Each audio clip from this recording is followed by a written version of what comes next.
Assalamualaikum warahmatullahi wabarakatuh. Salam sejahtera untuk kita semua dan tetap semangat. Jumpa lagi dengan saya Asep Septubari SPM SI 4. Kali ini kita masuk ke dalam materi ke-8 yang bertemakan memberikan layanan terhadap wisatawan di desa wisata.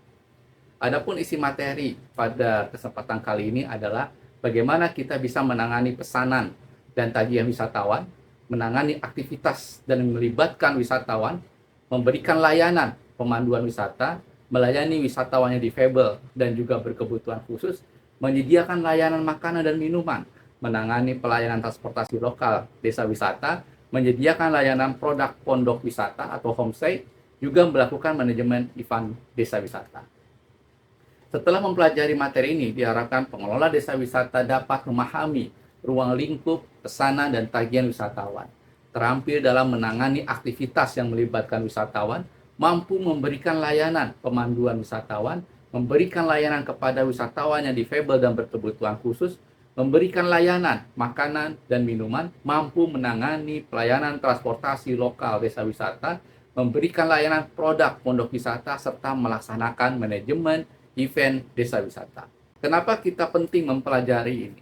Hal ini kita lakukan guna meningkatkan kepuasan dan pengalaman berwisata, mendorong terciptanya kembali kunjungan berulang, membangun reputasi dan citra positif, meningkatkan pendapatan masyarakat lokal, menciptakan lapangan kerja, menjaga keberlanjutan desa wisata, mempromosikan budaya dan kearifan lokal, serta mendorong partisipasi masyarakat. Adapun permasalahan atau isu strategis yang dihadapi oleh desa wisata, saat ini masih terdapat keterbatasan sumber daya manusia, keterbatasan infrastruktur dan fasilitas, belum adanya standarisasi layanan, kurangnya inovasi dan pengembangan produk wisata, pengelolaan dan koordinasi yang belum optimal, serta minimnya kesadaran masyarakat akan pentingnya pelayanan. Adapun langkah strategis dalam memberikan layanan terhadap wisatawan di desa wisata, yang pertama adalah menangani pesanan dan tagihan.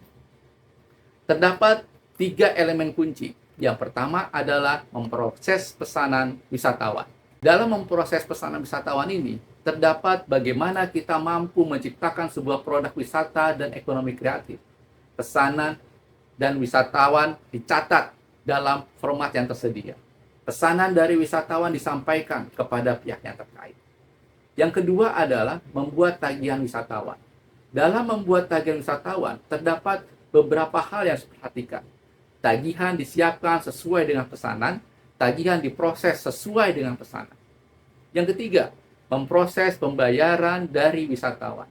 Terdapat hal yang perlu kita lakukan dalam hal ini. Yang pertama, pembayaran diterima sesuai dengan tagihan. Kemudian dicatat, bukti transaksi diserahkan kepada wisatawan setelah membayarkan, serta terdapat salinan bukti pembayaran. Berikutnya adalah bagaimana cara kita menangani aktivitas yang melibatkan wisatawan dalam keseharian masyarakat. Ada 3 hal juga dalam hal ini. Yang pertama adalah mengenali profil wisatawan. Dalam mengenali profil wisatawan ini, kita juga harus tahu bagaimana latar belakangnya, bagaimana minatnya. Terus data profil wisatawan dikategorikan berdasarkan latar belakang tersebut. Mengenali aktivitas keseharian masyarakat. Di sini juga kita harus mengetahui bagaimana aktivitas masyarakat, kehidupan sehari-hari, waktu juga kita identifikasikan, sarana dan prasarana juga kita identifikasikan. Juga kita harus bisa mempersiapkan ketersediaan alat dan perlengkapan yang nantinya akan digunakan untuk aktivitas wisatawan. Melaksanakan interpretasi aktivitas keseharian masyarakat di desa wisata kepada wisatawan. Ini harus dimiliki oleh pengelola desa wisata, di mana pengelola desa wisata itu harus bisa melakukan interpretasi kepada aktivitas keseharian masyarakat. Adapun metode interpretasi dipilih sesuai dengan latar belakang wisatawan. Aktivitas keseharian masyarakat diinterpretasikan sesuai dengan kondisi yang ada. Berikutnya adalah memberikan layanan pemanduan desa wisata. Terdapat 3 hal yang harus kita perhatikan dalam memberikan layanan pemanduan desa wisata. Yang pertama adalah memberikan layanan pemanduan desa wisata dengan melihat bagaimana karakteristik dan latar belakang wisatawan. Bagaimana kita melihat produk wisata yang kita identifikasikan, dan juga bagaimana pemandu lokal desa wisata kita siapkan sesuai dengan kebutuhan. Berikutnya adalah yang kedua, menangani layanan pemanduan wisata. Hal ini juga kita harus memperhatikan bahwasanya wisatawan ketika datang itu disambut dengan budaya setempat. Kita juga harus menceritakan bagaimana kode etik wisatawan kepada seluruh wisatawan yang berkunjung. Kita juga harus bisa mempersiapkan standar keamanan dan juga keselamatan. Disampaikan juga bagaimana rencana kegiatan selama wisatawan yang ada di desa wisata. Dan yang pasti, kita harus bisa memiliki rasa hormat terhadap budaya lokal dan pelestarian lingkungan. Yang ketiga adalah mengakhiri layanan pemanduan desa wisata. Dalam hal ini, yang harus kita perhatikan adalah kesan dan masukan diminta dari wisatawan. Dan juga kita memberikan laporan kepada layanan pemanduan ini, memberikan laporan kegiatan ini sesuai dengan format yang ada. Berikutnya adalah melayani wisatawan difabel dan berkebutuhan khusus. Terdapat dua hal yang harus kita perhatikan dalam hal ini. Yang pertama adalah kita harus mengenali informasi dan kebutuhan wisatawan difabel dan berkebutuhan khusus. Hal yang perlu diperhatikan dalam hal ini adalah bagaimana informasi tentang wisatawan difabel dan kebutuhan khusus diidentifikasikan sesuai dengan kebutuhan. Jenis kebutuhan wisatawan difabel dan berkebutuhan khusus diidentifikasi sesuai dengan kebutuhannya. Yang kedua adalah menyediakan layanan bagi wisatawan difabel dan berkebutuhan khusus.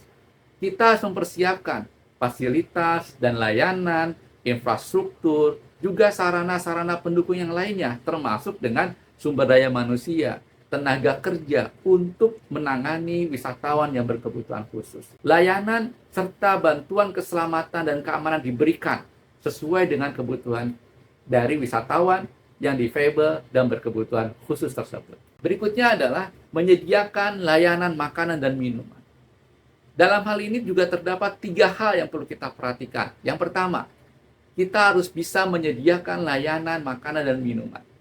Hal yang harus diperhatikan dalam hal ini adalah kita harus mempersiapkan area dapur dipastikan bersih dan higienis. Dan juga terdapat protokol-protokol kesehatan di sana. Yang kedua adalah peralatannya. Kita harus perhatikan apakah peralatan tersebut layak digunakan, higienis, dan bersih.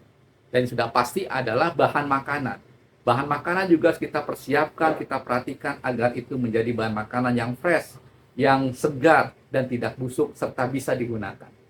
Berikutnya adalah yang kedua, menyajikan makanan dan minuman. Kita harus mengetahui di mana makanan dan minuman itu kita kumpulkan, bagaimana makanan dan minuman itu ditempatkan, dan makanan minuman itu diperiksa dengan kesesuaian dengan pesanan sebelum disajikan kepada tamu. Hal ini kita harus melihat bahwasanya ada quality control di sana, ada monitoring apakah makanan yang kita sajikan itu sudah sesuai dengan pesanannya. Berikutnya adalah yang ketiga, menangani kebersihan tempat makanan dan minuman. Sudah pasti ketika kita harus menyediakan makanan dan minuman, yang harus kita perhatikan adalah bagaimana perlengkapan peralatan makanan itu bisa digunakan dalam kondisi bersih dan higienis. Tempat serta peralatan makanan juga harus kita lihat apakah sudah bersih atau tidak. Dan juga sudah pasti area dapur dibersihkan sesuai prosedur sebelum digunakan, ketika digunakan, dan juga setelah area dapur itu dipergunakan. Berikutnya adalah menangani pelayanan transportasi lokal di desa wisata. Untuk menangani pelayanan transportasi lokal di desa wisata ini juga ada 3 hal yang harus kita perhatikan. Yang pertama adalah kita harus bisa membuat rencana pengelolaan pelayanan transportasi lokal desa wisata. Kita perhatikan tuh bagaimana jenis moda transportasinya. Seperti apa moda transportasi yang digunakan, tentunya disesuaikan dengan kondisi aksesibilitas yang ada. Dan juga penyediaan transportasi lokal di desa wisata harus kita persiapkan secara mendetail. Dan juga bisa kita ciptakan transportasi lokal yang khas memang untuk desa wisata. Berikutnya yang kedua adalah menjalankan pengelolaan pelayanan transportasi lokal di desa wisata. Kita harus bisa memperhatikan bagaimana pemesanan layanan transportasi lokal di desa wisata sesuai dengan prosedur. Layanan transportasi lokal dilaksanakan sesuai dengan ketentuan keselamatan yang telah kita ciptakan. Berikutnya yang ketiga adalah mengawasi dan mengevaluasi pengelolaan pelayanan transportasi lokal desa wisata. Hal yang perlu kita perhatikan adalah hasil pengelolaan pelayanan transportasi lokal desa wisata kita identifikasi sesuai dengan prosedur. Kita harus membuat laporan apakah layanan transportasi desa wisata itu dapat digunakan sesuai dengan penggunaannya, dan hal-hal apa saja yang bisa kita lakukan untuk mencegah terjadi hal-hal yang tidak diinginkan terkait dengan penggunaan transportasi lokal desa wisata. Berikutnya adalah menyediakan pelayanan produk pondok wisata atau sering kita sebut dengan homestay. Ada 3 hal yang harus kita perhatikan dalam menangani pengelolaan homestay ini. Yang pertama adalah menangani kesiapan dari layanan pondok wisata atau homestay. Kita harus perhatikan bahwasanya homestay yang sudah ada itu sudah kita siapkan, sudah kita sesuaikan dengan jumlah wisatawan, dan kita juga mempersiapkan beberapa kebutuhan khusus untuk kita sediakan kepada wisatawan dengan cara menginformasikan kepada wisatawan. Berikutnya adalah melayani wisatawan selama menginap di pondok wisata atau homestay. Tuan rumah, pemilik homestay, harus memberikan pelayanan produk pondok homestay atau pondok wisata dilakukan sesuai dengan kearifan lokal. Kamar dan pondok wisata dibersihkan, dirapikan secara rapi. Dan yang paling penting adalah terjadi sebuah interaksi antara pemilik pondok wisata atau homestay dan wisatawan dilakukan sesuai dengan kebutuhan. Keperluan khusus wisatawan disediakan sesuai dengan permintaan. Berikutnya adalah menyiapkan kepulangan wisatawan. Sebelum wisatawan melakukan pulang, pemilik homestay harus bisa mengecek kamar satu persatu. Harus bisa melihat fasilitas-fasilitas yang digunakan oleh wisatawan di pondok wisata tersebut. Dan berikutnya adalah mempersilahkan wisatawan untuk melunasi tagihannya.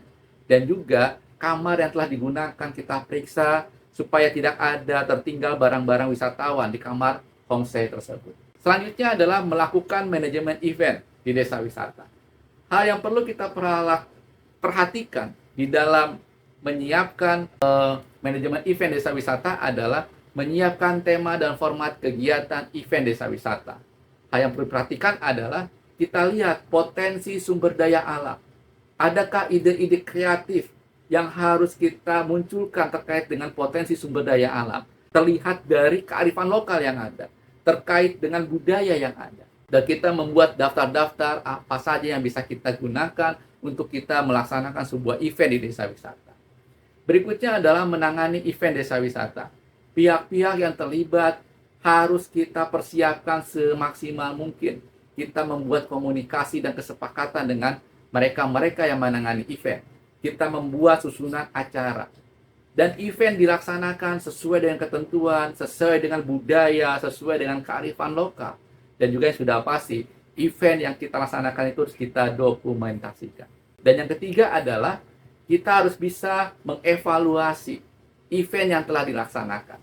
Kegiatan event yang dilaksanakan di desa wisata harus kita evaluasi agar terjadi sebuah peningkatan untuk event-event berikutnya. Dan sudah pasti, kita harus membuat laporan event di desa wisata. Jika hal ini telah kita lakukan, maka ada beberapa manfaat yang kita dapatkan dalam memberikan layanan terhadap wisatawan di desa wisata. Yang pertama adalah kita bisa mendorong partisipasi dan kebersamaan masyarakat.